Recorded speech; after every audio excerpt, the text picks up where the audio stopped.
Thank you for clicking and welcome to my social pathology video by which you understand underlying mechanics of social problems and also by which you can reconfirm your life direction to attain true happiness on this planet Earth. This time I would like to discuss the case of Casay Anthony. Especially like to focus on what really happened, why did it happen, and did her father really molest Casay, and all those things that are controversial. My name is Dr. Samurai. I am a professor specialized in international social pathology and also an active prison counselor of 20 years experience. As usual, first I would provide you brief general information and then like to move on to our main discussions. Okay, let's start.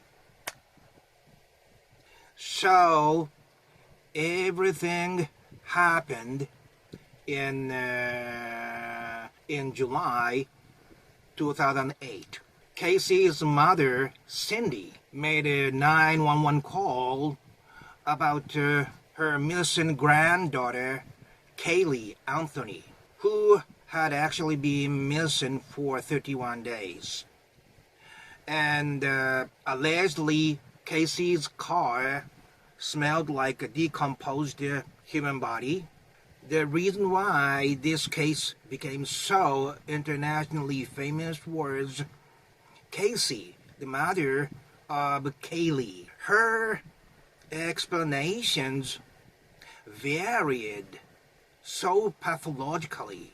Casay lied to detectives that her daughter was kidnapped by her nanny, whom she didn't even know. And the reason why she didn't report in advance was she was afraid of the authority and so on. Although her daughter died about a month ago, she didn't report. And this made her America's most hated mom. And she was charged with first-degree murder first. But later on, she only was charged with 2 misdemeanors. And now she is a free person and doing something like a apprenticeship under a detective who helped her. Okay, that's about it, and I think you know better than I do about this famous news. So I would like to get into our main discussions. But I clearly say this. This is all my speculation based upon information which I, as a professional, believe are more trustworthy than others. So, this is a speculation, okay? First, did the father, George, really molest Casay when she was 8 years old, as her attorney said at the court? My answer is no. Although there's a small possibility her father sexually molested his daughter. Why? Seeing her pathological lying, it is different from normal symptoms of sexually molested children. As she said to her boyfriend on a bed or so, she said no to his question of, did your father molest you? But older brother Lee seemed like touched her bodies and stuff. Rather, pathological lies more likely come from physical punishment. I think it was that boyfriend who said that her father used to hit Casey. So, under those physically abusive or corporal punishment, under such a threat and fear and oppression by parents, habitual lying is a very effective way of avoiding being punished by parents. I was watching Father George's reaction when Casey's lawyer was pointing out something like he put his penis into Casey's mouth starting when she was 8 years old, and she went out to play with other kids as if nothing happened and stuff like that.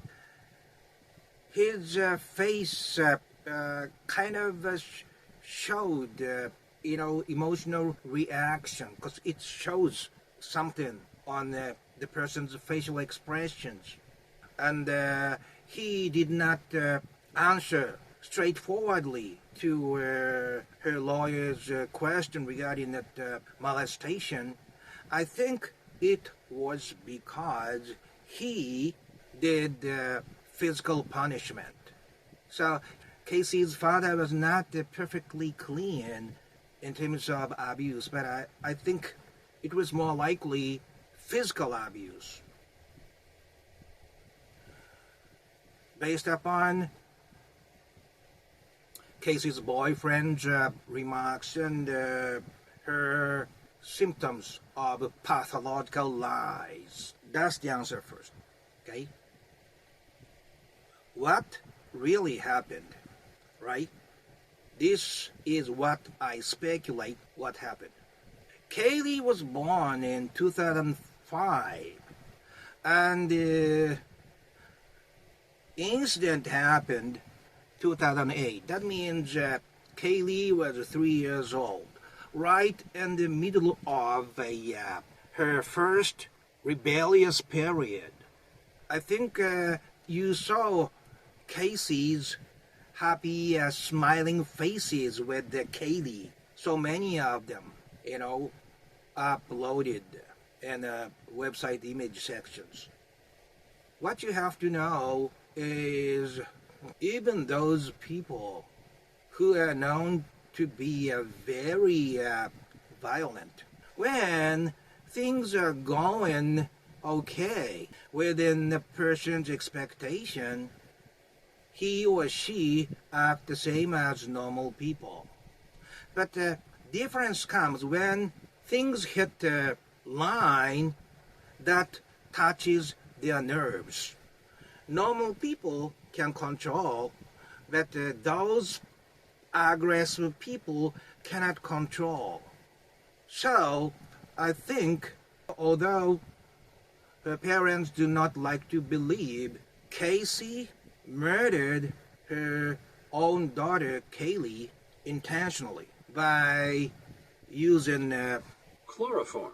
And Dad George took care of the rest of their work. This is why we could feel something was hidden in this family regarding what really happened. So she killed her daughter intentionally, who became difficult to handle due to her age, and also because she had been wanting to be free coming out of the long years of oppression by her father. But actually told Dad it was accidental, and as a police officer, Dad George came up with what he thought would be the best way of disposing the body, which they couldn't disclose because it could put them in prison for sure. The most critical information was there was a web search, most likely made by Casay, because the time of the search was after her dad went to work, and she searched foolproof suffocation. So she covered Kaylee's nose and mouth with the duct tape, and out of the guilt, she probably put the red hot sticker on it after Kaylee's death. And I think probably Dad wrapped her around with the blanket and so on. That's pretty much what I speculate. From this, what can we learn? Nowadays in the United States, so many mass shootings, so many hate crimes, so many violences happening. All these are happening highly possibly because the perpetrators were either abused or neglected at their own homes.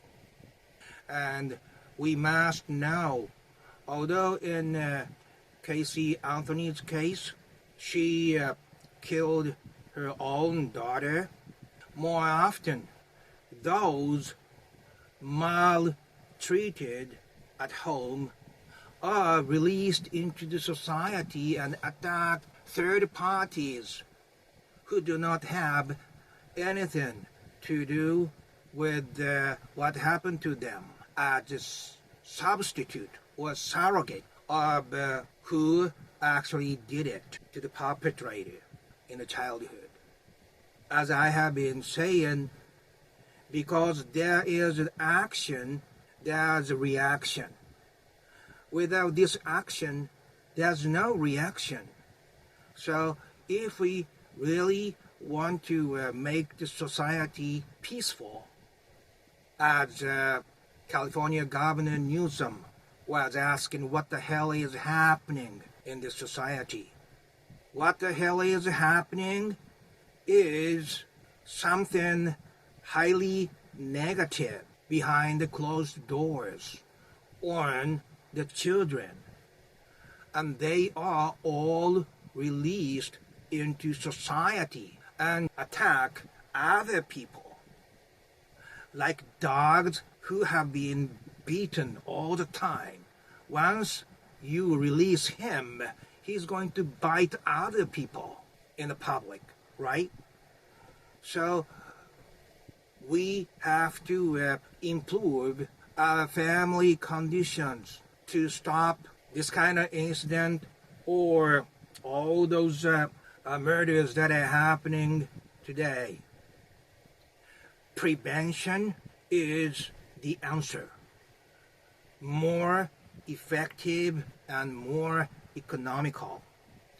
That is what I would like to say. If you like this kind of discussions, please click that red Dr. Sumer logos and check out my best video playlist.